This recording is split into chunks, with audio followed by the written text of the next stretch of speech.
Vanakkam. Very good evening to all of you. Okay. First of all, thank you so much for giving me this opportunity to standing in front of you all and sharing some of my experience with you all. Thank you very much. Aram say, it was a very wonderful and amazing journey. And இந்த படத்துக்கு என்னோட character பற்றி பேசணும்னா என் character பேர் Kyle. It's a very பப்ளியான ஒரு ஜாலியான கேரக்டர். ஹோப் எல்லாருக்கும் இந்த கேரக்டர் பிடிக்கும்னு நினைக்கிறேன். So Balu sir, thank you sir for giving me this opportunity and making me part of RMC team, and thank you so much for trusting me. Thank you sir. Balu sir pati presnona, Balu sir, he is a very active and very energetic person on set, and at the same time nadikkambodhu and direction பண்ணும்போது it's very difficult, so he handled very smartly, and his energy is very energetic, so it's helped a lot for us. And our producer ma'am, Sweta ma'am, she was such a beautiful lady. She's so sweet to everyone. Thank you so much for ma'am for giving me this opportunity. Rombo nandri. And music, Shrikant Deva sir, he has given beautiful music in this movie. I think it's not here, so it was honor to working in same project. Thank you so much sir. I don't know where you. And Jiva, he was it was Jiva. It was a wonderful experience, amazing. Rombo supportive irundirukkinga. Rombo nandri. Thank you so much. And now coming to our ADs. So generally other state lende other language lende varumbodhu in that state la, and then acting in different language rombo difficulties irukum. So na appriyana persa feel panla because of our ADs. Rombo nalla solli koduttirukanga, they have been so supportive and kind to me. Thank you so much all our ADs, especially Jiva sir. Thank you very much for your kind and patience. And thank you so much, if I'm not leaving anyone. Thank you very much. Thanks all the media, and thank you so much for RMC entire team and crew. Thank you very much. Thank you so much. Nandri. மேடையில் அமர்ந்திருக்கும் பெரியவர்கள் அனைவருக்கும், வந்திருக்கும் பத்திரிகை சகோதர சகோதரிகள் அத்தனை பேருக்கும் என்னுடைய பணிவன்பான வணக்கத்தை தெரிவித்துக் கொள்கிறேன். அரம்சை இந்த படத்துடைய நாயகன் பாலு வைத்தியநாதன் அவர்கள். ஆங்கர் அவங்களுக்கு கைண்ட் இன்ஃபர்மேஷன் எழுதி கொடுப்பார், அதெல்லாம் செய்வார் அவர். அவர் இந்த படத்தின் நாயகன், கதாநாயகன் அண்ட் இயக்குனர், ப்ரொடியூசர். ஒரு ஒன் மேன் ஆர்மி மாதிரி அவர் ரொம்ப சிரமப்பட்டு அவர் மனசில் இருந்த ஒரு விஷயத்தை படமாக்குறதுக்கு பல நாள் அவர் முயற்சி பண்ணியிருக்காரு. அதுக்கான ஒரு கம்ப்ளீஷனே அவர் பட்டிருக்காரு. ஸோ எனக்கு ஒரு நல்ல நண்பர், இனிய மனிதர். பார்க்குறதுக்கு ரொம்ப முரட்டுத்தனமாக, அவருடைய ஆட்டிடியூட் பார்த்திங்கன்னா ரொம்ப காரசாரமாக இருக்கும். பட் குழந்தை மனம் கொண்ட ஒரு பலாப்பழ மாதிரின்னு வச்சுங்களேன். உள்ளுக்குள்ளே ரொம்ப ஸ்வீட்டான பர்சன். நான் நிஜமாக தான் சொல்கிறேன், யாரோ கலாய்க்கிறாங்கன்னு நினச்சிருக்கேன். எல்லாத்தையும் திட்டுவார், கத்துவார், டென்ஷன் ஆவார். பட் ஒரு கைண்ட் ஹார்ட்டட் பர்சன், அதில் சந்தேகமே கிடையாது. ஸோ ஏன்னா இப்போ நான் அவர்கிட்ட மேடையில் பேசி எனக்கு என்ன கிடைக்க போகுது, அதெல்லாம் ஒன்றும் கிடையாது. நான் எப்பயுமே மனசில் இருக்கிறத சொல்கிறேன். நல்ல மனிதர். அண்ட் ஸ்வேதா மேடம் இந்த படத்துடைய தயாரிப்பாளர், அவங்களுக்கும். ஹீரோயின் மேகாலி ரொம்ப டேலண்டட், அழகான ஒரு பொண்ணு. Upcoming talented, perfectionist. ரொம்ப அவங்க ஹார்ட் ஒர்க்கர், ரொம்ப சின்சியர். நீங்கள் அந்த டான்ஸ் எல்லாம் பார்த்துருப்பீங்க. பாலு சாருக்கு டஃப் கொடுத்து பயங்கரமாக ஆடியிருப்பாங்க. ஏங்க இல்லை, நானாக இருந்தால் அந்தளவு கூட அவரளவு கூட ஆடி இருக்க மாட்டேன். அது வேறு, அது உங்களுக்கே தெரியும். மாஸ்டர் அதனால தான் என்னை எனக்குன்னு எடுத்து வச்ச சாங்கை கூட பாலு சாரே ஆடிட்டார். அது என்ன பாட்டது? இல்லை அது இல்லை, இன்னொன்று அந்த பின்னி பெடல் எடுத்து பிரித்து மேய போகிறேன்னு ஒரு சாங்கை போட்டு காமிச்சா எனக்கு கமிட்டே பண்ணார். ஜி இதில் நீங்கள் தான் இந்த சாங் ஆடுறீங்க, உங்களுக்கு மேகாலிக்கும் ஒரு ட்ரீம் சாங்கு அப்படின்னாரு. அந்த சாங் இன்றைக்கி வரைக்கும் எனக்கு ட்ரீம்லேயே தான் ஓடிட்டுருக்கு. இங்கே பார்த்தா தான் உண்மையே தெரியுது. இன்னும் ஷூட்டிங் இருக்குது உங்களுக்குன்னாரு. அவரே தனியாக ஷூட்டிங் போயிருக்காரு. எங்கே நம்ம உள்ளே போனால் ஏதாவது கலாச்சிட போகிறோன்னு சொல்லிட்டு எங்களெல்லாம் அந்த பக்கமே வர விடல சாங் ஷூட்டப்போ. ஸோ நல்லா பண்ணியிருக்காங்க. ஸோ மேகாலி ஒரு நல்ல ஹார்ஸ் ரைடர், நல்ல டான்ஸு, ஃபிட்னஸ் கான்ஷியஸு, பர்ஃபார்மன்ஸ்க்காக ரொம்ப ஆர்வமாக அதுக்காக டெடிக்கேட்டடாக கமிட்டடாக வந்து இருக்கணும்னு நினைக்கிறவங்க. எதுக்காக சொல்கிறேன்னா, நம்ம ஒர்க் பண்ணதில் நிறைய அப்கமிங் டைரக்டர்ஸ், புதுசாக படம் எடுக்கிறவங்க வந்து ஒரு நல்ல ஹீரோயின் வேணும், நல்ல கோஆப்ரேட்டிவ் பண்ணி நல்ல ஒரு சின்சியரான பொண்ணுங்க வேணும்னு நினைக்கிறவங்களுக்கு நம்ம நம்ம ஒர்க் பண்ண அந்த ஒரு நண்பர்களை நம்ம ரெக்கமெண்ட் பண்ணுற மாதிரி தான் இது. ஸோ ரொம்ப சின்சியர் பெர்ஃபார்மர், அவங்களுக்கு என்னுடைய வாழ்த்துக்கள். அண்ட் அஞ்சனா கீர்த்தி, அவங்களும் நானும் ஏற்கனவே ஒரு படம் பண்ணியிருக்கோம், ஜெம்போன்னு ஒரு படம். பட் காம்பினேஷன் இல்லை, இந்த படத்தில் காம்பினேஷன். என்னுடைய இனிய நண்பர், அவங்களும் ரொம்ப டெடிக்கேட்டடான சின்சியரான ஒரு ஆக்டர். அண்ட் அண்ணன் ஜாக்குவார் அண்ணன், இந்த படத்தில் முதலமைச்சராக அவர் வராரு. பல அவருடைய வசனங்கள் எல்லாமே வந்து பார்த்திங்கன்னா ரொம்ப கான்ட்ரவர்சியான ஒரு விஷயங்களாக தான் இருக்கும். இந்த படத்தோட கதை கேட்கும்போது கூட நான் வந்து ஃபஸ்ட்டு எப்படி வந்ததுன்னு சொன்னால், இந்த கோவிடெல்லாம் முடிஞ்சு யாருமே ஷூட்டிங்கே கூப்பிடல, படம் இண்டஸ்ட்ரியே அப்படியே டவுனில் இருக்குது. என்னடா இது, ஷூட்டிங்கே யாரும் ஆரம்பிக்க மாட்டேன்றாங்களே, ஒரு ஃபோன் கூட வரலையே, படம்லாம் அவ்வளோதானா, இதுக்கப்புறம் ஆரம்பிப்பாங்களா மாட்டாங்களா, தேட்டர் வேறு ஓட மாட்டேங்குது அப்படின்னு நினச்சிட்டு இருக்கும்போது ஒரு ஃபோன் வந்துச்சு. சார் வணக்கம், நான் பவுலு பேசுகிறேன் அப்படின்னு ஃபோன் பண்ணார் அவர். ஓகே, ஏதோ ஒரு ஆடு சிக்குது, போய் ஒரு மீட்டரை போட்டுற வேண்டியது தான் அப்படின்னு சொல்லிட்டு முதல்ல நான் அவரை போய் பார்க்க போனேன். சார் போனதுக்கப்புறம் சரி கதையை சொல்லுங்கள் சார், என்னன்னு சார், இதில் நம்ம 4 பேர் ஒரு கேரக்டர் பண்ணுறோம் சார், ஒரு இது சார், சரி கதையை சொல்லுங்கள் sir. Sir full controversy sir, படம் நீங்கள் கதையெல்லாம் கேட்காதீங்க, ஃபுல் கான்ட்ரவர்சினாரு. நானும் ஒரு 4-5 வாட்டி கேட்டு பார்த்தேன், அதுக்கப்புறம் நான் கேட்கறதை விட்டேன். அடப்பாங்க சார், நீங்கள் படமாக எடுங்க, நான் பார்த்துக்கிறேன் டப்பிங்கில் அப்படின்னு சொல்லி. நான் ஸ்பாட்லேயும் இப்படி தான், நம்ம உங்களுக்கு தான் தெரியும் இல்லை, நம்ம வந்து அதனால் எனக்கு இந்த படத்துடைய கதை என்ன, அவர் என்ன பண்ணுறாரு எதுவுமே தெரியாது. டைலாக் சொல்லுவார், கேட்போம், நடிப்போம், அவருடைய மைண்டில் தான் ஒரு விஷயம் இருக்கும். அப்புறம் திருப்பி அது இல்லைங்க ரீஷூட் பண்ண போகிறேன்னு. சரி ஓகே, அவர் வந்து அவர் மனசுக்குள்ளே ஏதோ ஒன்று வச்சுருக்காரு, ஒரு டைரக்டரோட ஃப்ரீடம். நம்ம போய் இதில் ஏதாவது கருத்து சொல்கிறோம், அது சொல்கிறோம், இது சொல்கிறோன்னு அந்த சுதந்திரத்தில் தலையிட்டு அவரை டிஸ்டர்ப் பண்ணக்கூடாதுன்ட்டு நாங்களும் அவர் என்ன சொல்கிறாரோ அதை அப்படியே செஞ்சுருக்கோம். நீங்கள் படம் வரும்போது பார்த்து புரிஞ்சுப்பீங்க. அப்புறம் வந்து படத்தில் நம்ம அன்பு அண்ணன் பைல்வான் அவர்கள், அவர் ஒரு பொலிட்டீஷியனாக அவரோட நடிக்கிற ஒரு வாய்ப்பு எங்களுக்கு ரொம்ப சூப்பராக இருந்தது. அண்ணனோட ஒர்க் பண்ணுற அந்த எக்ஸ்பீரியன்ஸ். நிறைய வருஷமாக நாங்கள் வந்து பேசியிருக்கோம், நிறைய வருஷமாக அண்ணனை வந்து தெரியும். என்ன ஒன்று, இந்த யூடியூப்பில் ஒரு வீடியோ பேசும்போது நம்மளை பற்றி 2 வார்த்தை கூட எதுலேயும் சொல்ல மாட்டேங்கிறார். அதுதான் எனக்கு ஒரு வருத்தம். ஏதாவது சும்மாவாவது சொல்லி விடுங்கண்ணே, இப்போ சொல்கிறாதீங்கண்ணா, சரி நம்ம பையன் தானே அப்படின்ட்டு நம்மளை பற்றி எதுவும் சொல்ல மாட்டேங்கிறாருன்னு நினைக்கிறேன். ஸோ அண்ட் வந்து படத்துடைய இசையமைப்பாளர் என் இனிய நண்பர் ஸ்ரீகாந்த் தேவா அவர்கள், அவங்க இன்னைக்கு வர முடியாத சுச்சுவேஷன் நினைக்கிறேன். ஸோ அவருக்கு என்னுடைய வாழ்த்துக்கள். அண்ட் திருச்சி சாதனா அவர்கள், அவங்க வந்து இந்த படத்தில் ஒரு நல்ல பர்ஃபார்மன்ஸ், அவங்க அந்த பொலிட்டீஷியன் கேரக்டர் பண்ணாங்க. அவங்களுக்குள்ள ஒரு நல்ல ஹியூமர் சென்ஸ் ஆஃப் ஹியூமர் நல்லா இருக்குது. எப்படி நம்ம இந்த சரளாக்காலாம் பண்ணுற சில கேரக்டர், நம்ம சோபனான ஒரு ஆர்டிஸ்ட் இருந்தாங்க, அவங்க இப்போ இல்லை, தவறிட்டாங்க. ஸோ அந்த மாதிரி ஸ்பேஸ்க்கலான சில கேரக்டர்ஸ்லாம் இருக்கும் இல்லையா, காமெடிக்கு ஒரு ட்ரை பண்ணக்கூடிய ஒரு விஷயம், அவங்களுக்கு அது நல்லாவே ஒர்க் ஆகுது. அவங்க பேசும்போது நிறைய பேர் ரசிக்கிறாங்க. ரொம்ப யதார்த்தமான ஒரு பாமர தமிழில் ரொம்ப அழகாக அவங்களும் பர்ஃபார்ம் பண்ணியிருக்காங்க. ஸோ அவங்களுக்கும் என்னுடைய வாழ்த்துக்கள்.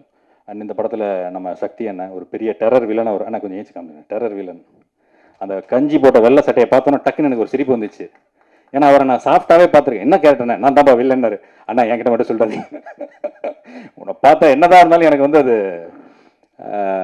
ஒரு ரொம்ப நல்ல மனிதர்கள் வில்லன் கேரக்டர் பண்ணும்போது அது வந்து எப்படி நமக்கு அக்செப்டே பண்ணிக்க முடியாது, அந்த மாதிரி இருந்துச்சு. பட் கேரக்டராக கதைக்களமோடு வரும்போது அது நல்லாயிருக்கும். ஏன்னு சொல்கிறேன்னா, நானே ஒரு படம் பண்ணியிருக்கேன் இப்போ, கரான ஒரு மூவி. நானும் என்னுடைய இனிய நண்பர் குணாஜி பொங்கி எழுந்துட்டு போனார். அவர் என் படத்தில் ஒரு முக்கியமான என்னுடைய ரைட் ஹேண்ட் கேரக்டராக பண்ணார். அதில் நான் வில்லனாக நடிச்சிருக்கேன். பட் எனக்கே பார்க்கும்போது கூட இல்லை, என்னதான் இருந்தாலும் கொஞ்சம் வில்லனாக அக்செப்ட் பண்ணிக்கிறது கஷ்டமோ. ஏன்னா அது கேரக்டராக அந்த கேரக்டருக்கு என்ன ஜஸ்டிஃபை பண்ணியிருக்கோமோ அதை நம்ம பண்ணியிருக்கோம். இருந்தாலும் அந்த குட் பாய் இமேஜுக்குள்ளே இருக்கிறவங்க, ஒரு சாஃப்ட் நேச்சராக இருக்கிறவங்க வந்து அந்த கேரக்டர் பண்ணும்போது அது எந்த அளவுக்கு இருக்கும் அப்படின்னு சொல்லி தெரியல. ஸோ இந்த படத்தில் என்னுடைய ரோல் அப்படி இருக்குது. அது பாலு சார் தான் சொல்லணும், அவர் எப்படி அதை பண்ணியிருக்காரு, எப்படி எடிட் பண்ணியிருக்காருன்னு. நாங்கள் பார்த்த வரைக்கும் நல்லா இருக்குது. என்ன சார் வந்திருக்கா? And master and Sabari sir, ரொம்ப முக்கியமாக படத்துடைய போஸ்ட் ப்ரொடக்ஷன் ஃபுல்லாக அவங்களுடைய இதில் தான் பண்ணது. ரொம்ப இனிய பண்பாளர். அண்டு இன்னும் நிறைய விஷயங்கள் இருக்குது. இந்த படம் அறம் செய் படத்துடைய பிஆர்ஓ சாவித்திரி மேடம் பின்னாடி வந்து நிற்கிறாங்கன்னு நினைக்கிறேன். சொல்லிட்டேன். சொல்லி அவங்களுக்காக தான் நான் மெயினாக இன்னைக்கு வந்தேன். ஏன்னா ரொம்ப நாள் கழிச்சு அவங்க ஒரு படம், என்னோட படம் வருது, நான் பிஆர்ஓ பண்ணுறேன், நீங்கள் வரலனா எப்படி அப்படின்னாங்க. இன்னைக்கு கொஞ்சம் கமிட்மெண்ட்ஸ்னால என்னால் வர முடியாத சுச்சுவேஷனாக இருந்தது, அதனால தான் லாஸ்ட் மினிட்டாக வந்தேன். பட் அவங்களுடைய அந்த ஒரு அன்பான அழைப்பை ஏற்று நான் இன்னைக்கு வர வேண்டியதாக இருந்தது. ஸோ அவங்களுக்கு என்னுடைய நன்றி. அண்டு இணை இயக்குனராக இந்த படத்தில் ஒர்க் பண்ண இயக்குனர் ஜீவரத்னம் சார் அவர்கள். இப்போ குணாஜி பேசும்போது சொன்னார் இல்லையா, அந்த சென்சார் அவர் மட்டும் சொல்லியிருந்தா நான் போய் சென்சாரை பிடிச்சிருவேன், அப்படி பண்ணிவிடுவேன் இப்படி பண்ணிவிடுவேன், அதெல்லாம் அந்த ஜீவாங்க, இந்த ஜீவா இல்லை. ஏதாவது மாற்றி போகிற வகையில் நமக்கு ஏதாவது பொட்டலத்தை போட்டு விட்றாதீங்க.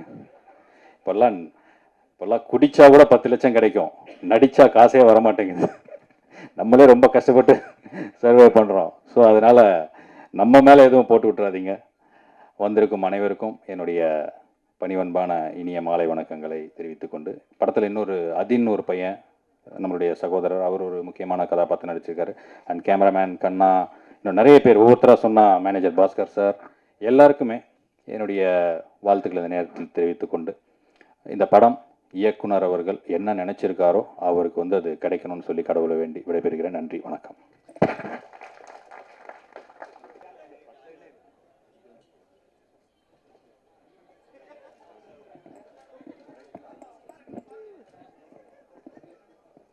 சரியா இருக்குமா? அறம் செய் திரைப்படத்தின் இசை வெளியீடு நிகழ்ச்சியை சிறப்பித்துக் கொண்டிருக்கும் பத்திரிகை நண்பர்கள், ஊடக நண்பர்கள், சிறப்பு விருந்தினர், படக்குழுவினர் மற்றும் வருகை தந்திருக்கும் அனைவருக்கும் என் பணிவான வணக்கம். அறம் செய் இந்த டைட்டில் பாலு சார் கிட்ட நான் ஆரம்பத்தில் 2-3 தடவை கேட்டிருக்கேன். அறம் செய்னா என்ன சார் அர்த்தம், எனக்கு இதுக்கு புரியலை, கொஞ்சம் சொல்லுங்கள் அப்படின்னு நான் கேட்டிருக்கிறேன். அறம் அப்படின்னா அதுக்கு நிறைய பொருள் இருக்குது. ஒவ்வொரு இடத்துல அது வேறுபடும். இதுதான்னு சொல்ல முடியாது. ஆனால் உங்களுக்கு படம் இதுக்கு பதில் சொல்லும். இவ்வளோதான் எனக்கு சொன்னார் அவர். எனக்கு கதை இன்னி வரைக்கும் நான் சொன்னதும் இல்லை, சார்கிட்ட நான் கதை கேட்டதில்லை. நான் பாலு சார் பண்ணுற படம் கண்டிப்பாக ரொம்ப சிறந்த படமாக இருக்கும், அதனால் அவர்கிட்ட நான் கேட்கவே இல்லை. ரெகுலராக நான் ஷூட்டுக்கு போய் கிட்டத்தட்ட ஒரு 30 நாள் டப்பிங் பண்ணாங்க. ஒவ்வொரு நாளும் நான் போய் போய் போய் இந்த படத்தை நான் கொஞ்சம் கொஞ்சமாக எனக்கு அந்த அறம் செய்க்கு பதில் எனக்கு கிடைச்சது. முழுக்க அரசியல் படம் தான். நார்மலாக எனக்கு அரசியலில் பெரிய இன்ட்ரெஸ்ட் இல்லை, ரொம்ப அதை நான் தெரிஞ்சுக்கணும்னு ஆசைப்பட்டதும் நான் இல்லை. அதிகபட்சம் அரசியல் அப்படின்னா பெருந்தலைவர்கள் காந்தி, நேரு, காமராஜர், அவ்வளோதான். அதுக்கு மேலே இப்போனா ministers, chief minister, prime minister, இவ்வளோதான். அதுக்கு மேலே நான் தெரிஞ்சுக்கணும்னு ஆசைப்பட்டதில்லை. ஆனால் இந்த அறம் செய் 2 வருஷமாக நான் ட்ராவல் பண்ணதுக்கப்புறம் தான் எனக்கு அரசியல்னா என்னங்கிறது எனக்கு கற்றுக் கொடுத்தது இந்த அறம் செய் திரைப்படம். அவ்வளவு விஷயங்கள். மாணவர்களுக்கும் அரசியலுக்கும் என்ன சம்பந்தம், பெண்களுக்கும் அரசியலுக்கும் என்ன சம்பந்தம், தொழிலாளர்களுக்கும் அரசியலுக்கும் என்ன சம்பந்தம், அந்த மாதிரி ஒவ்வொரு விஷயத்துக்குமே எனக்கு பதில் கிடைச்சது.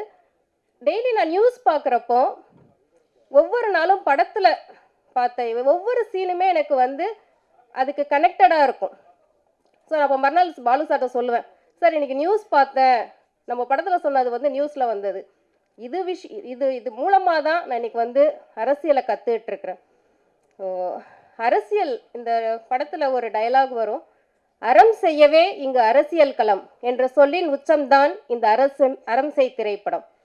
ஸோ அரசியல் களத்திற்கு வழியை உண்டாக்கி, அரசியலை உருவாக்கி, அரசியலை வேறுபடுத்தி மிகவும் அழகாக நமக்கு இயக்கி இந்த படத்தை கொடுத்துருக்காரு.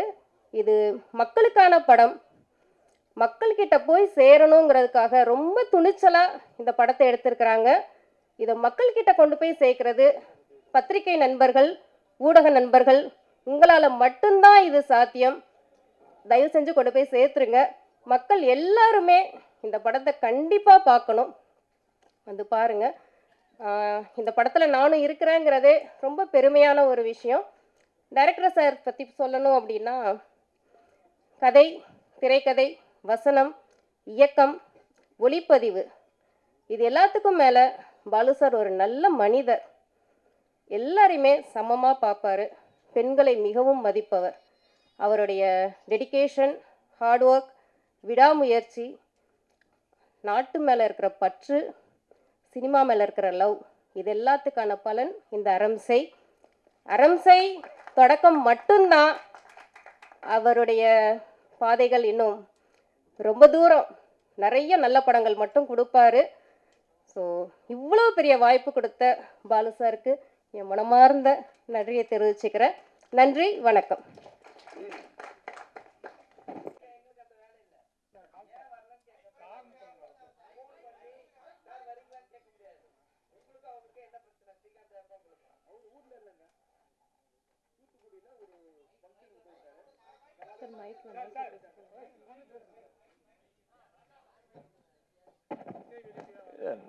இன்னைக்கு காலையில் வரைக்கும் வரேன் தான் சொல்லிட்டு இருந்தாரு. தூத்துக்குடியில் வந்து நேற்று நைட்டு 4 மணிக்கு தான் ஒரு ப்ரோக்ராம் முடிஞ்சுது. நல்ல மழை. காலையில் வரேன்னு சொன்னார், வரலை. மத்தியானம் வரைக்கும் வெயிட் பண்ணிவிட்டு காரில் வந்துட்டு இருந்தார். இப்போ கூட ஃபோன் பண்ணும்போது என்ன சொன்னாக்கா 7 மணி அட்லீஸ்ட் 6:30 வந்துடுறேன் அப்படின்னு தான் சொன்னார். மற்றபடி செங்கல்பட்டு தாண்டிட்டேன்னு தான் சொன்னார். எனக்கு குணாஜி கூட இருந்தார், மேடம் பேசுனாங்க. ஸோ அதுதான் உண்மை. இல்லை நாங்களும் அதை வருத்தப்பட்டோம் தான் வரம் செய்ய சொன்னோம். இல்லை ஃபஸ்ட்டு வந்து இந்த தியேட்டரை புக் பண்ணோடனே முதல்ல சொன்னது அவர்கிட்ட தான் சொன்னோம். சொன்னால் 15 நாளைக்கு முன்னாடியே சொல்லியாச்சு. அன்எக்ஸ்பெக்டடாக வர முடியல. அதுக்கு அவரே விளக்கம் கொடுப்பார் அடுத்த பேட்டியில். நன்றி.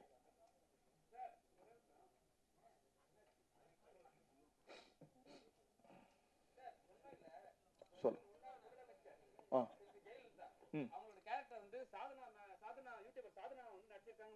சரி.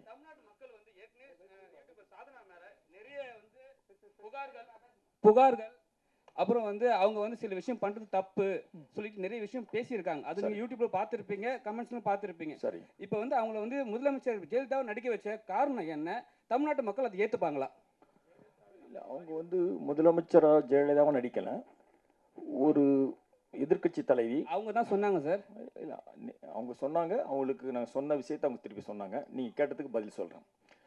அந்த கேரக்டர் பார்த்தீங்கன்னாக்கா எதிர்கட்சி தலைவி பேசணும். அதுக்கு ஒரு தலைவரோட இன்ஸ்பிரேஷன் தேவைப்பட்டுச்சு. அவங்ககிட்ட நான் சொன்னேன் என்னன்னாக்கா, முன்னாள் முதல்வரோட அந்த ஆனஸ்ட் நடந்து வர்றது போகிறது, அந்த ஸ்டைலு, அவங்க எப்படி ஆனஸ்டாக பேசுகிறாங்க, அதை வந்து கவனிச்சுக்க சொன்னது. அதுதான் அவங்க பண்ணாங்க. மற்றபடி அவங்களோட கேரக்டருக்கும் முதலமைச்சரோட எந்த சம்மந்தமும் கிடையாது. ஏற்கனவே சொல்லிட்டேன், எந்த தலைவரையும் என் தனிப்பட்ட முறையில் யாருமே நாங்கள் விமர்சனம் பண்ணல. அது இங்கே வேலையும் இல்லை. இது முழுக்க முழுக்க மக்கள் அரசியல்.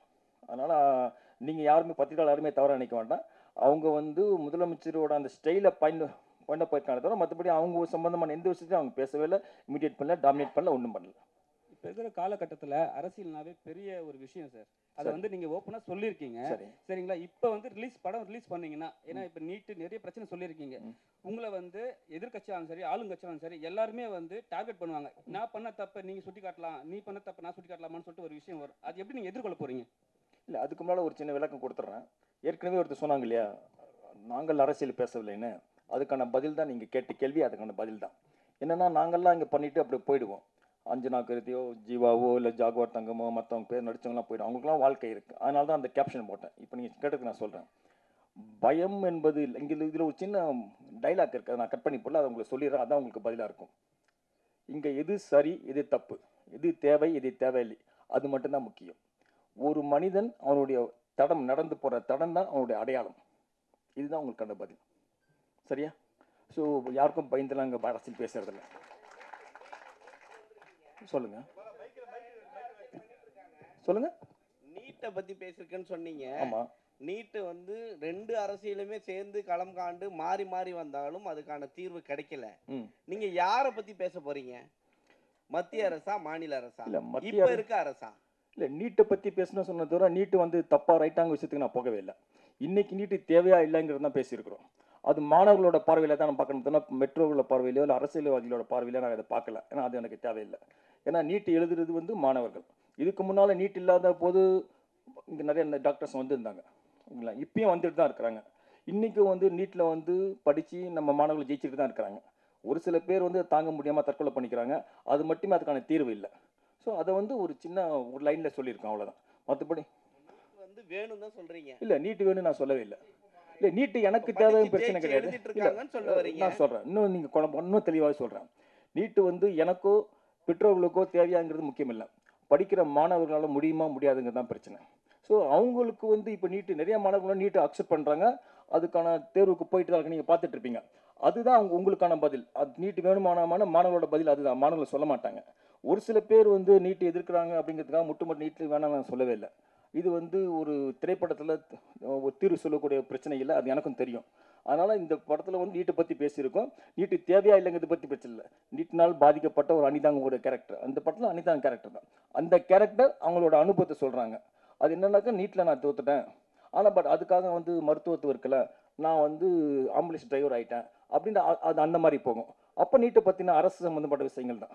அதாவது சுப்ரீம் கோர்ட்லேருந்து தீர்ப்பு சொல்லியிருக்காங்க, அது எப்படி மக்கள் எதிர்கொள்கிறாங்க அதை பற்றி தான் பேசியிருக்கிறோம். ஜிஓவும் அதை பற்றி தான் பேசியிருப்பாரு. இல்லை, அரசியல் சாசனம் எல்லாம் பேசியிருந்தீங்க. ஆமாம். இந்த இடத்துல எந்த இடத்துலையும் அம்பேத்கரே உள்ள வரலையே, எந்த இடத்துலையும் ஒரு ஃபோட்டோ கூட இல்லை. ஒரே ஒரு இடத்துல லால் பகதூர் சாஸ்திரி மட்டும் தான் காமிச்சிருப்பீங்க. மீதி அம்பேத்கர் எந்த இடத்துலையுமே காண. இல்லை, சட்டம் எழுதினவரே காட்டலன்னா நீங்கள் என்ன அரசியல் சொல்ல போகிறீங்க? இல்லை, நீங்கள் கேட்டதுக்கு வந்து முழு படத்தையும் நான் போட்டு காட்டணும். இங்கே நிறைய இடத்துல வந்து அம்பேத்கர் பேசின அந்த கொட்டேஷன்ஸ்லாம் பேசிகிட்டே வந்திருப்போம். படத்தில் 7-8 இடத்துல அம்பேத்கரை பற்றியே தான் அங்கே பேசியிருப்போம். ஒரு முக்கியமான ஒரு விஷயம் என்னென்னா, அம்பேத்கர் சொன்ன விஷயம், அரசியல் சாசனத்தை சட்டத்தோடைய பலன் இந்த தேசத்தோடைய கடைக்கோடி மனிதனுக்கும் கிடைக்கணும் அப்படின்னு பேசியிருக்காரு.